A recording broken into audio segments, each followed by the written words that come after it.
Welcome to the latest edition of Domino Theory, the podcast about politics, media, and business in a tumultuous world. We feature guests who buck the conventional wisdom, and today we have a guest that definitely fits that description, Elliott Abrams, a senior government official in the presidential administrations of Donald Trump, George W. Bush, and Ronald Reagan. In each administration, Elliott held positions that were associated with quests for human freedom and accountable government in various parts of the world. In fact, he didn't just hold the positions, he actually did things, which is why the left-wing publication The Nation recently called him, quote, a convicted liar, defender of dictators, and accomplice to genocide. Wow, I aspire to someday be held to that level of anxiety. In fact, Elliott is a leading human rights figure and is currently a senior fellow at the Council on Foreign Relations. Elliott has written an article for National Review titled, quote, A Conservative Human Rights Agenda, with co-author Corbin Teague, an excerpt in Pressure Points, which is his Council on Foreign Relations blog that you should definitely subscribe to, always insightful. In the article, the two authors observed the lamentable position to which human rights have fallen in foreign affairs. One excerpt says today's progressive approach, quote, eschews connecting human rights to great power competition. To paraphrase the late Senator Henry Scoop Jackson, the intensity with which that approach pursues human rights is often inversely related to the geopolitical power of the offender. And it tends to prefer highlighting America's shortcomings, often exaggerated and completely imagined, rather than focusing on the far more egregious brutality endemic to our adversaries' regimes, while viewing American power at best with suspicion and often with outright hostility, end quote. If I may try to condense that observation further, basically, instead of highlighting the human rights violations of our peak adversaries like China and Iran, we've gotten to a point where human rights is now about flying rainbow flags or posting Black Lives Matter banners over U.S. embassies in the capital of our allies than it is about supporting dissidents. Presidents like Ronald Reagan spotlighted individual human rights cases to personify the evil nature of those regimes most likely to threaten the free world's security and to demonstrate confidence in our own free societies. We criticized our allies when appropriate, and we had a lot of authoritarian allies during the Cold War. But we were not under the illusion that the human rights situation would end up better in those allied countries if their governments were replaced by ones that were communist or Islamist. The question today is how a would-be Trump II administration, and I do think one is more and more likely as we get closer to the election, how will it handle human rights? Critics say Trump is chummy with dictators and strongmen and doesn't really care about the issue. I say his first term paints a picture that has a lot more nuance. Let's jump right into the discussion with Elliott Abrams, who has given this matter a lot of thought. Mark Simon, you've been the deputy to Jimmy Lai for decades. Jimmy is now a political prisoner in Hong Kong, something that was supposed to be an impossibility. He's in prison for running a pro-democracy newspaper. Hugh Hewitt just asked Donald Trump about applying pressure to get Jimmy out of prison, and Trump said he would. Do you have a first question for Elliott, Mark?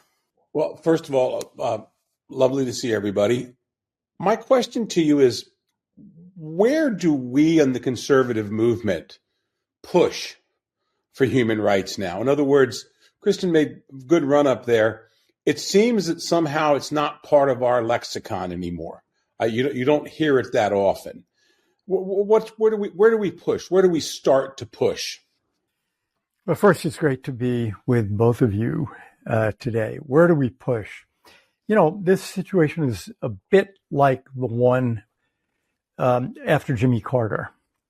That is, Carter talked a good game on human rights, but he actually had a terrible policy.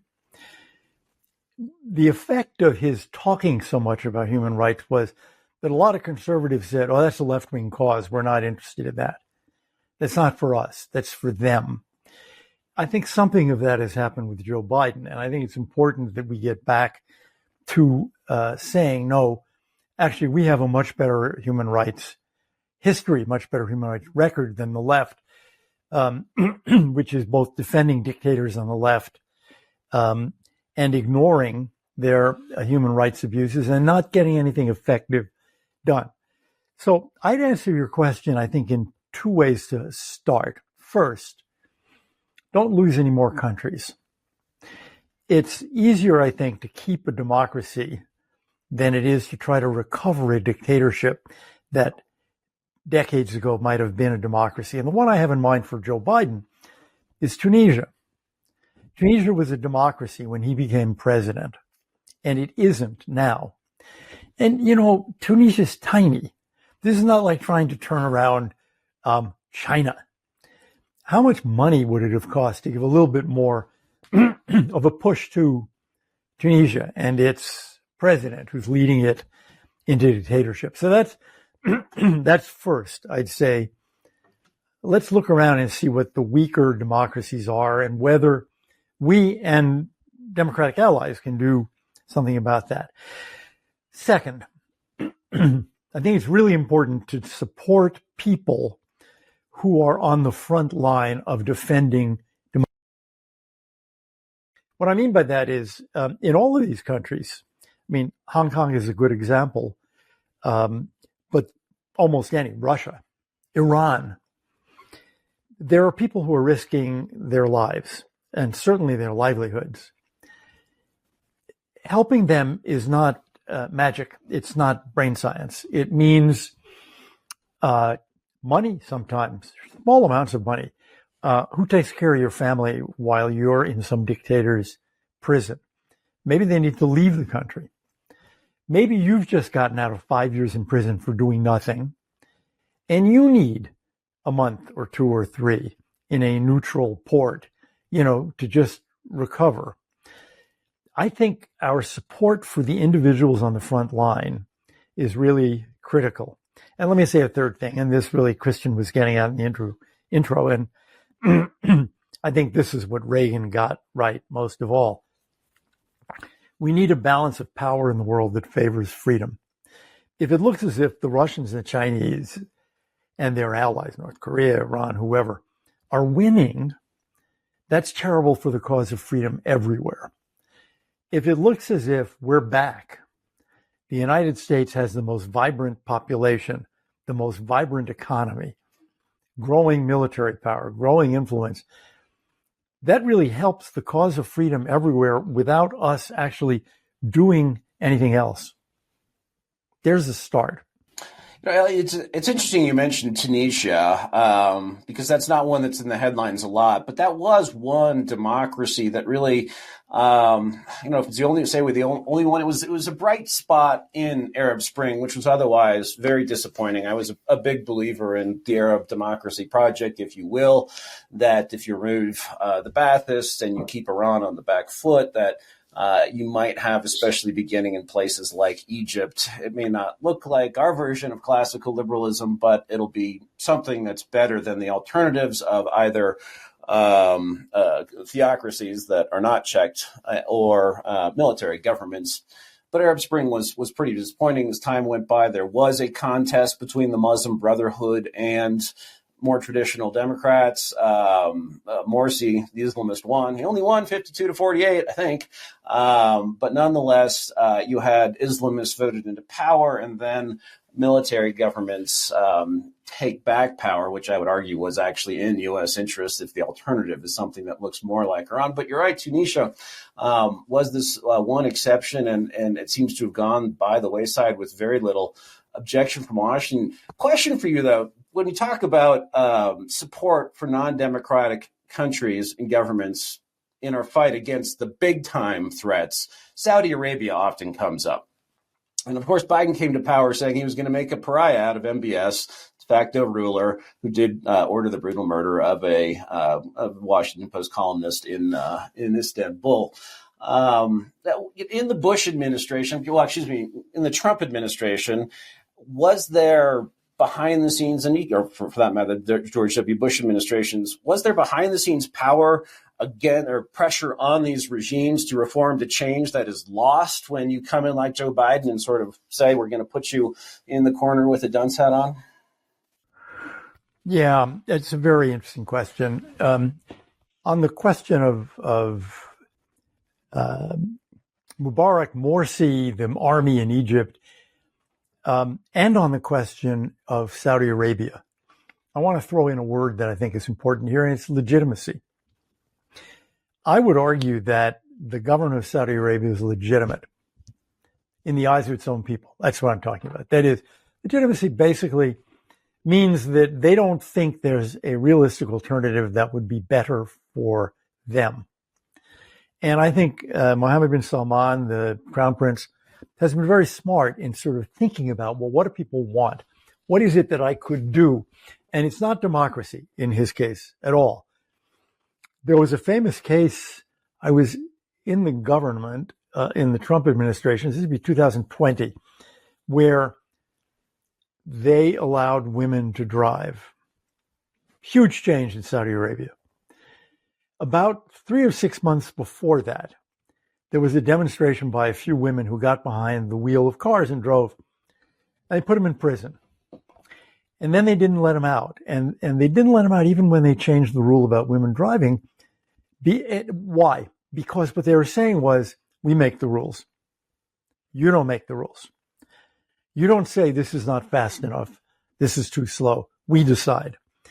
But Mohammed bin Salman gets the point that even in a monarchy, you got to have some public support. Ultimately, there can be a revolution. So he's very attentive to the question, particularly of young Saudis. How do I make life better for them? I think Mubarak toward the end was losing his legitimacy, partly for the same reason that Assad did in Syria and Gaddafi did in Libya, which was he was turning into a monarchy. There was a kind of royal family, and the thought was, which son of Mubarak is going to take over? It was actually going to be Gamal, his older son. Which son of Gaddafi, he had several, is going to take over? And the Assad family, same thing. People don't want that. People in those countries, those were becoming increasingly illegitimate government. So Morsi won an election and then proceeded to attempt to make sure that was the last election they ever have. So when the Egyptian army overthrew him, I would argue they did it with public support. Egyptians had figured it out that these Muslim Brotherhood guys, they were not talking about democracy. They were talking about running the country in accordance with their ideology. Certainly in the Bush administration, we talked to the Saudis, and you have to be realistic. We did not say to them, hey, you should have elections. This royal family idea is a bad idea. What we did say to them was, you are interested in religious faith. It's the basis of your rule. You should allow greater religious freedom for other people in Saudi Arabia. Everyone should worship God, right? Yes. Okay. People worship God in different ways. You should allow, I remember I was one of the people who raised it, 4 million Roman Catholics in Saudi Arabia. You should let them worship in accordance with their religion. We made a little progress. And one of the reasons we did was not only that it's a real good argument, but everybody hated the religious police. The children of the upper class there were getting, hit by the religious police all the time. So we were pushing on a door that was, maybe it wasn't quite open, it was not locked. And I think you can do that, and it's the smart way to do it. I don't think we did enough of it in the Trump administration. The danger you have, I think, in every Biden administration is a different story. We can talk about that, but I think the danger you always have is you want to use human rights as a weapon against your enemies, but you kind of drop it when it comes to countries that are more or less on your side. And Reagan figured out that if you do that, then you don't have a human rights policy at all. Then it's just another weapon against your enemies. Mm-hmm. And I think you need a realistic human rights policy. You can't ask people to commit suicide. They're not going to do it. But you can make an argument for improvements that are sensible, that are incremental. In the Emirates and Saudi Arabia, it's not going to be elections. Certainly not going to be national elections. Not going to be a parliament. Maybe it's religious freedom. Maybe it's a little more freedom of speech. Maybe it's a little more freedom of the press. And obviously the trick is to figure out what will the traffic bear in this country. And again, I think we did some of that in the Trump administration. We didn't do enough. In the case of Iran, I think this goes back to 1979. No administration has really done enough.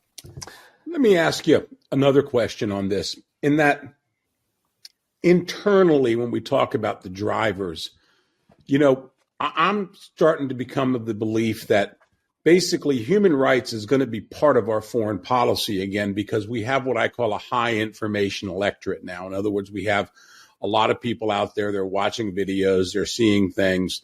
I'm not always thrilled with the Gaza stuff, but to me, that's one of the things that's really, in other words, the awareness that these young people have now of this issue. It's right in their face. There's influencers out there. And the point being is that we saw early on when you had that ridiculous stuff in the Obama administration, hashtag free the girls and this and that. And in other words, you had a technology that people were starting to look at and learning how to use. My belief now is that essentially politicians in the U.S., especially at the national level, not at the state level, at the national level, they're going to be facing a greater awareness of people about human rights, about a variety of different bad things happening in the world. And the question is, how do we harness that? In other words, I'm leading this discussion from actually a conversation I had with some pro-Israeli people the other day, who were asking me, because they know social media is something that I play around with quite a bit and invest in. But the real issue is that there's a real concern. It's like, in other words, we can't control the message the way we used to anymore. We can't lobby the senior executives at the BBC or other thing like that. It's out there. It's coming and it's coming. But to me, I don't know if that's a bad thing. In other words, I don't know if that's, it's in terms of the overall push for human rights. Where do you see the GOP, but also a Trump administrator, anybody, the political scene going with human rights? Will it become an issue that they're considering, but will they vote on it? Where do we see that? And even if they don't vote on it, will they consider it? You're more optimistic than I am on this. Pardon me, in part because a lot of the information that's out there is misinformation, even disinformation. Young Americans know a lot of things that aren't true, and they know them in part because of garbage they see on the screen in TikTok, for example, and they know things that aren't true because they have been taught them in America's 100 best colleges and universities. I think it can matter in elections if it looks as if the United States is kind of on the wrong side or without principles. I think if it looks as if we are deserting the cause of freedom, I think that can hurt a president or a candidate. People want to feel good about our country, want to feel our country's on the right side. Doesn't mean that they want to send the 101st Airborne in, for example, to make Tunisia a democracy. But I think it can hurt an administration if they seem to be indifferent. And I think President Trump, if he's reelected, needs to be careful about, the personal relationships. His argument, I can get more done with them if I can talk to them, is, I think, a good argument. And Christian mentioned that President Biden called Crown Prince Mohammed bin Salman a pariah, and then ended up going over there to bump fists with him. That's right. It is not intelligent to deal with another foreign leader that way. But I think it's also wrong, politically wrong, to look as if you're just indifferent to human rights abuses. And I think if President Trump comes back, he's going to want to obviously deal with Putin, Xi Jinping, Kim Jong-un, and you just have to be careful about that. It's doable. You remember Reagan, this is the, evil empire, yet he dealt quite successfully with Russian leaders. So you can do it. Nobody expects to be palsy-walsy at that international level. But I just I wonder if things are going to get better, in this sort of generation that's now in college, because they're just unbelievable. I'm sorry to say this, but really quite ignorant, I think, about a lot of international issues. Well, I think one of the things that this is a horrible thing to say, but we've benefited from, quite frankly, real peace, other than the 2001 attacks and then some of the years after that. But very quickly we got back to normal. My hope is, and I agree with you, there's tremendous misinformation out there. There's tremendous disinformation. That's a concern of countries that are fighting battles against terrorists and dealing with things. Even the issues we had in Afghanistan at the end, where essentially, the Chinese and the Russians and everybody else started figuring out how to make social media work against us. That's a problem. But I am somewhat a believer of, I'm a media guy. The more light, the better. And also people are starting to figure things out, the deep fakes and stuff like that. My fear is that with the Trump administration is exactly what you say. My fear is that Trump has this belief that I have to cut a deal with these guys. We have to make it, this real politic thing. He's got those types of people in his ear. He is tremendously surrounded by some, when Larry Kudlow and other people worry about the type of people who walk in and talk about deals and things like that. I worry about that with him. But by the same token, I also saw the people he surrounded himself with Pompeo and with other people. And in fairness, I know Pence is out of their world now, but Mike was, they were very good. The Pottingers are very good. I'm really, my thing is, I just believe it's going to be, it's, as you very well said, I think it's 100% correct. If Trump's reelected, the first thing he's going to want to do is go shake hands with Putin. And the first thing someone's going to walk in the room, they're going to say, well, we got a problem. Or he's going to really want to see Xi Jinping. And they're going to say, we got a problem. And that problem is the Uyghurs, Jimmy Lai, Hong Kong, and all this stuff. The question is, how does Trump handle that? I think his instinct would be to push it aside. But that's why I'm saying there's good news is I don't think you'll be able to do that. I think it's very difficult. The Brits right now, Steimer and Lammy are getting killed, and they don't get it yet, that they think they're going to be able to, we're going to bring back deals and investments with, China. By the same token, that's great, but you have their trade minister saying, well, we want to deal with China and we want to deal with all these other countries, but we can't deal with Elon Musk.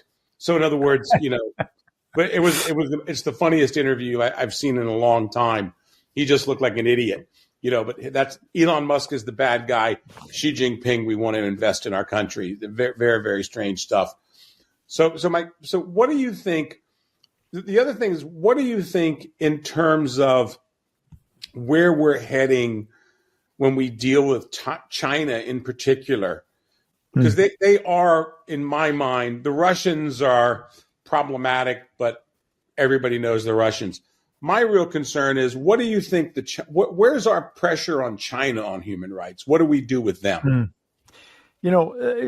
To start, there's been a wonderful change with respect to American views of China. And I think that doesn't change with age. That is, if you compare, 20 years ago, Americans get it now that China is a predatory, I was going to say country, that's wrong. It's the regime. People get it about the regime and the Chinese Communist Party. People understand what an evil force they are and what a dangerous force they are. And partly you got to credit President Trump with explaining how this has hollowed out parts of our economy.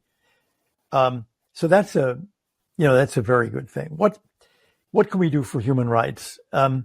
If we have a good relationship, and I'm not talking about a friendly relationship as if we weren't adversaries, but a working relationship on a number of issues. If a president can talk to Xi Jinping, I think the thing to do is keep mentioning this, keep working at it. I worked for George Shultz in the Reagan administration, and he had a very good idea, which was always put human rights at the top of the agenda. If it's at the bottom of the agenda, first they're going to notice that. Also, meetings go long. People get tired. People are going to say, 6 o'clock, time for dinner. You didn't get to it. So start with it. And in the Bush administration, we got a number of people out of jail in China. And we did it quietly very often. Clark Rand, Sandy Rand, who is the ambassador, always said, I can make a big splash attacking them, but I think I might be able to get so-and-so out if we do it quietly. And he actually did get a lot of people out. So I think what President Trump should do is raise this and say to Xi Jinping, there are real limits on what I can do in a democracy if you keep doing X and Y and Z. Give me something. Make this relationship work. Now, you're not going to, he's not going to turn Hong Kong into the flower of democracy. But what I'm talking about here is, in the case of China, dealing with somebody like Xi Jinping, I am talking about casework. I am talking about named individuals. It's certainly worth a try. I suppose the Biden administration has tried it, but they project so much weakness that I think if you're in the Chinese government, you don't feel much pressure about that. In the case of Russia, what Biden did was trades. And people are always interested in trades. So you can do that if that's possible with China. But I really think it's important that they understand this means something to us ideologically and politically.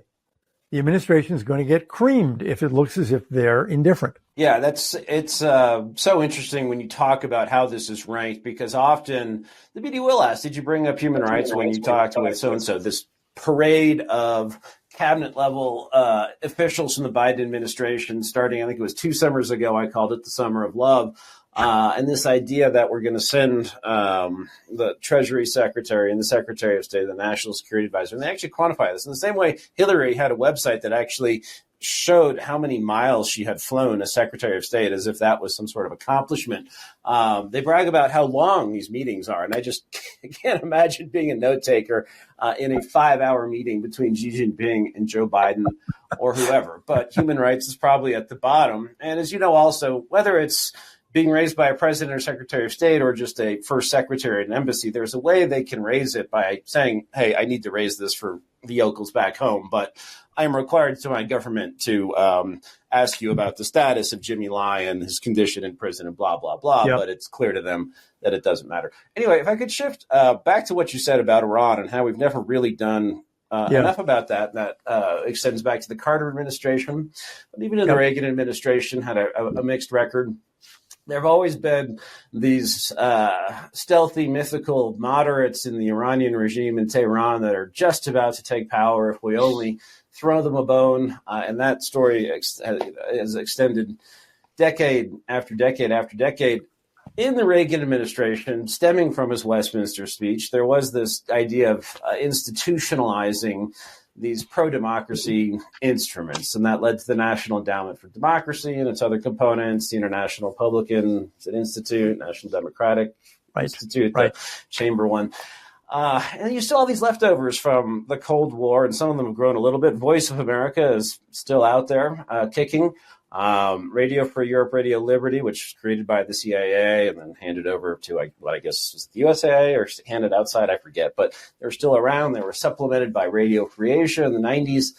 I guess the question is, are these guys really accomplishing a great deal, or are they able to in the absence of an administration that's pushing hard?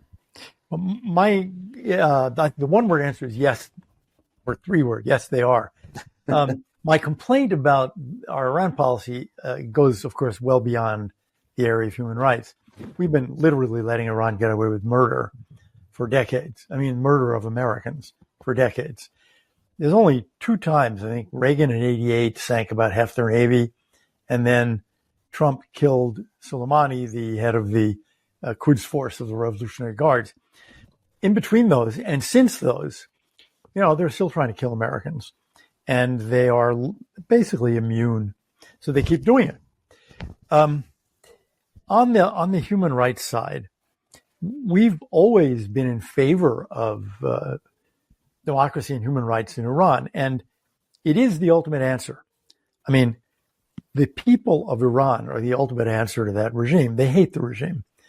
If they could get rid of it, they would, and they keep trying. Every 3 or 5 years, they rise up again, and are crushed by this regime. And I'm sure that sooner or later that regime will fall.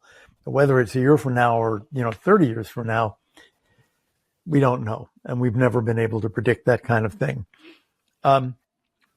What we have not done, I think, is concentrate as much as we should on human rights in Iran.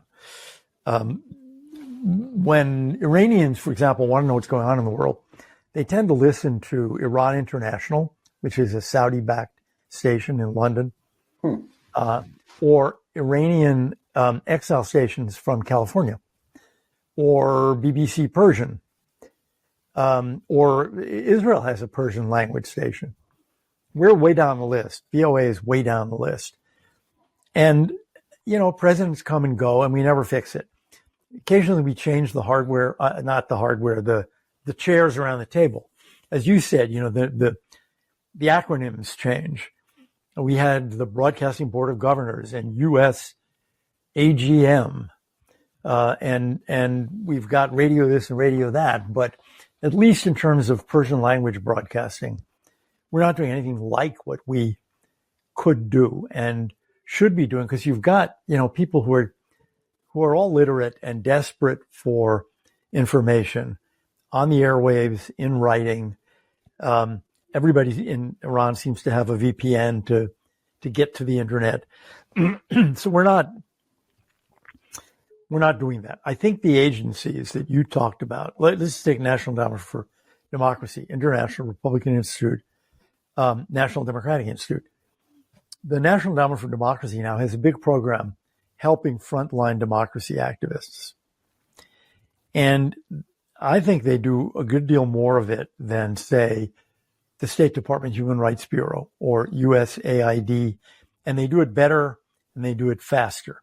When Joe Biden did his disastrous withdrawal from Afghanistan, and as Trump said, I think it was at Madison Square Garden, he said, we were going to get out too, but not that way.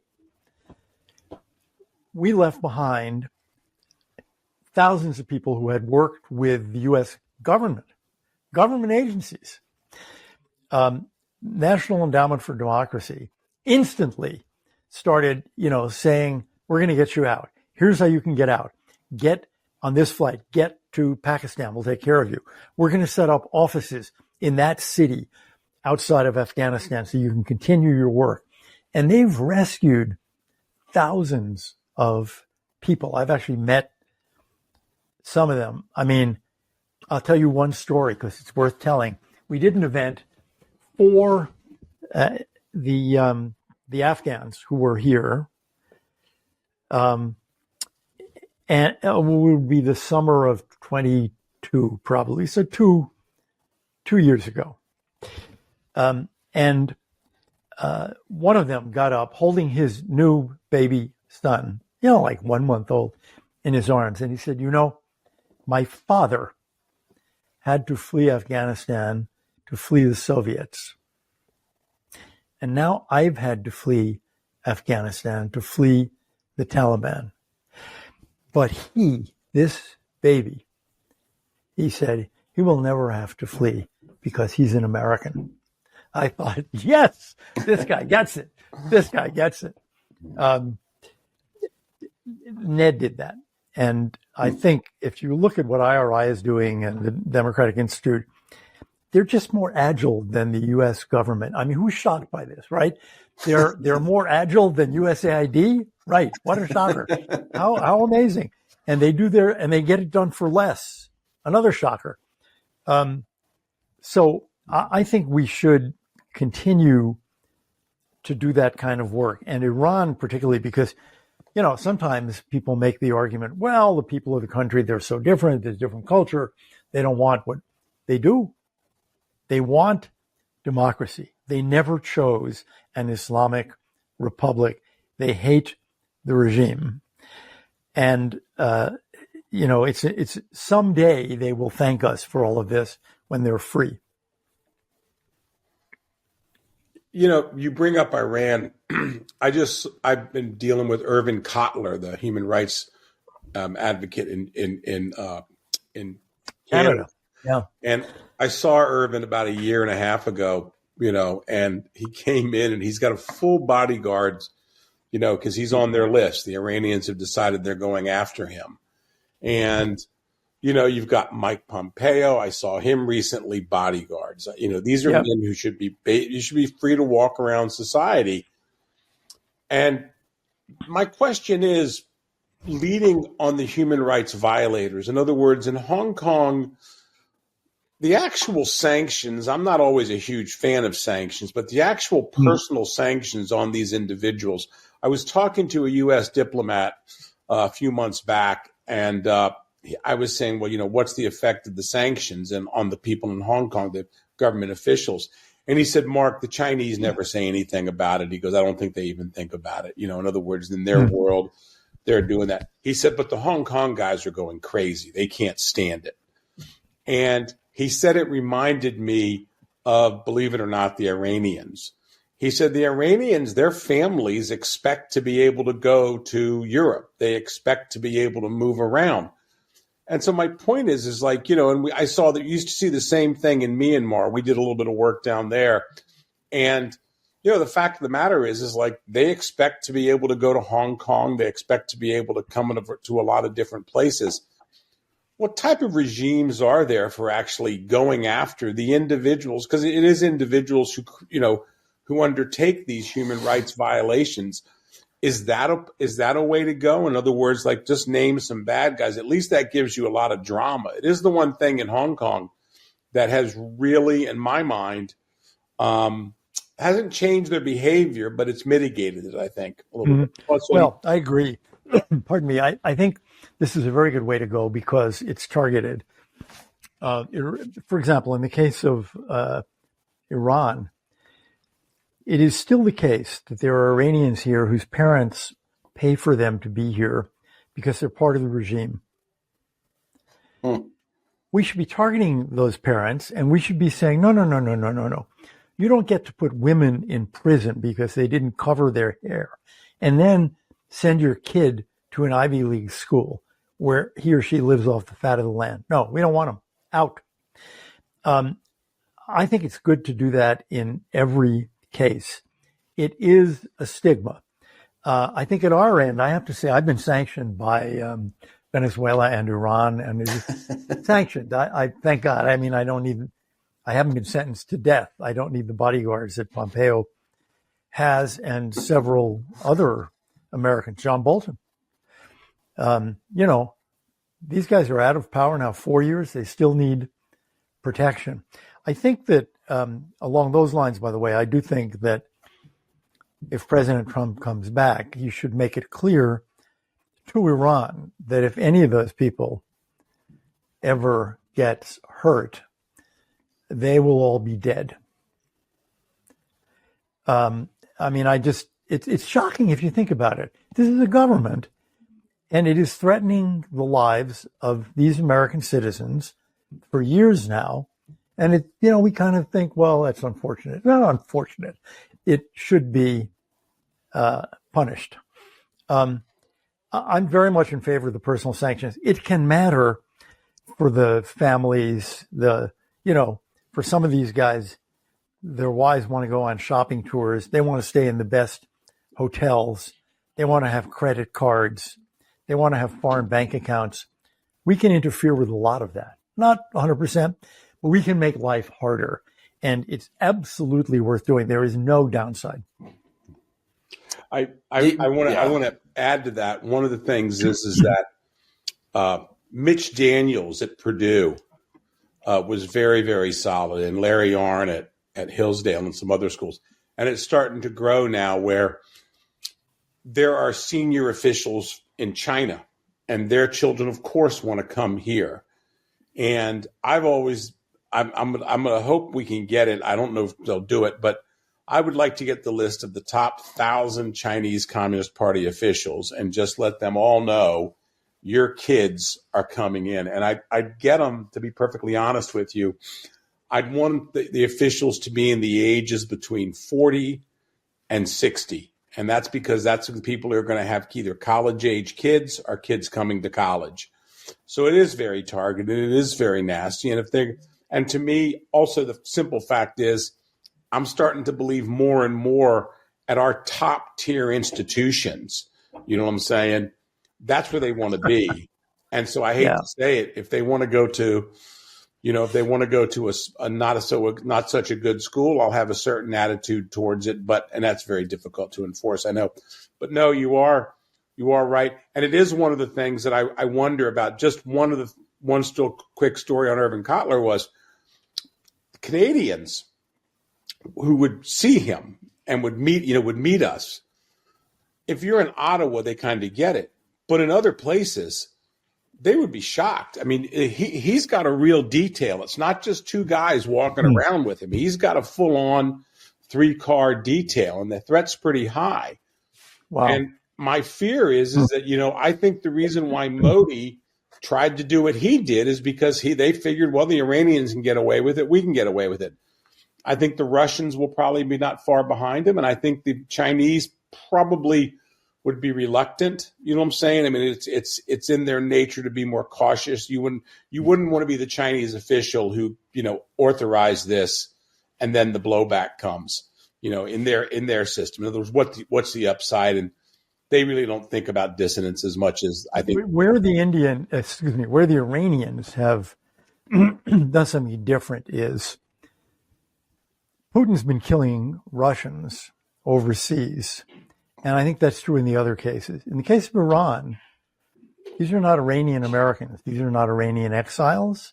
These are not dual citizens. These are American former officials. And it's really, if you just stand back, I think, we're kind of used to it now, but it's really shocking that we would tolerate this kind of behavior. On the children, look, there are debates. I mean, I can remember this in the Reagan administration. Some people say, well, don't punish the children. An 18-year-old kid had nothing to do with the crimes of the parents. Others said, no, bring them here and they'll learn democracy. That never worked. It doesn't work. It doesn't work. It's much better. What you want to say to that kid, I think, is, you're a very nice, bright young person, but we can't have you. And I think you know why we can't have you, because you're smart enough to know what's going on back home. Take it up over the dinner table. But I don't, once upon a time we believed, or many people believed, if we just had free trade with China, that would solve everything, right? Because then they'd get richer, and then they'd all be Democrats, and the Chinese Communist Party would go away. Well, that didn't turn out to be true. We have had hundreds of thousands of Chinese students in the United States, and I don't see any evidence that they go back home and become democracy activists. Unfortunately, they go back home and become engineers for the People's Liberation Army. Right. So I am not in favor of it. It's funny, we have what you say about Iran. We have a case study actually of what works and what doesn't. And I think you were at a part of, or the heart of this, or at least adjacent to this in the Reagan administration. And Mark does a better telling the story than I do, but I'm going to tell it anyway, which is that Hezbollah's predecessor at Lebanon was taking foreign officials hostage, including American officials, some of whom they killed, others they held hostage for a long amount of time. And they tried that trick on the KGB with the Soviets. And instead of sending an angry letter, I believe the Soviets grabbed one of the kids of the predecessor of Hezbollah and chopped off a finger or ear. I forget what it was. And delivered it. They sent the ear back. They said more body parts coming. And and they picked up more than one kid. They were really, they did their thing. They got their guy back. Got the guy back. So that's what works. So we know what works and what doesn't work. Yeah, not that I'm necessarily in favor of it, whatever. Right, but if I could shift before I do think the thing is like one of the reasons I fully agree with Elliott and, basically banning the kids. First of all, let's just be Trumpian. We don't need them. In other words, these kids, all right, we get what, 1,000. If everybody has a kid, which they don't, but we're going to ban, maybe of these elite individuals, that's 6,000 or 7,000 kids that can't come here. Believe me, there's more than enough to fill our schools. We don't need them. But really, I often said that if you really wanted to start a riot in China, you probably start a riot in some of the U.S. admission offices, is if you just said, you're a member of the Chinese Communist Party. Here's the list. Here's your name. You're not coming. There would be 20,000 people protesting in front of the U.S. Embassy tomorrow. But at the end of the day, that protest would turn on the Chinese because all we'll say is it's not our problem. It's yours. And I think it sends a powerful message because really the message is, and I see this so much in Hong Kong and in China, is when we accept these individuals, we undercut ourselves so much. In other words, say, all right, you're not really serious about this, Yeah, you're right about the admissions officers who are told go get as many foreign students as possible because they pay. But it's absolutely right. University of Michigan just had their big New York Times piece where they talked about how DEI had turned it. The other story at the University of Michigan is they've got about 7,000 Chinese students. Wow. And they don't know I was speaking with somebody there and they said, we don't know how to handle it. They're trying to move in different directions, but there's uprisings in certain departments. So for example, the engineering schools, they don't want them anymore. You know what I'm saying? And because of the security risks, and the companies that do projects with them don't want them. But you've got 7,000, and that's a lot of money. People paying full fare, So I think it's a huge issue. But I do think, in my mind, we can't do it to the children. I think, like I say, when we get out there in the mass publication and the mass public, look, I'm sorry, their parents basically a mafioso. We don't take the mob's kids. This is how I look at it. But Yep. No, I agree fully. And after all, we're not saying, well, your father's in the Communist Party, so we're not Russian. We're not going to chop your ear off. We're not sending him to prison. We're not saying you may not go to university. All we're saying is you can't do it here. And that's worth saying. Right. All right. Well, on that note, that's all the time we have for this episode. Many thanks to you, Elliott Abrams, for joining us. We could go on for hours, but we'll cap it there. Make sure you subscribe to Pressure Points, which I think anyone can get, right, if they go to CFR.org. Yep. That's Elliott's biweekly, weekly, as needed, on-demand blog post, and he's all over media as well. We'll be back again soon with another episode of Domino Theory. Thanks.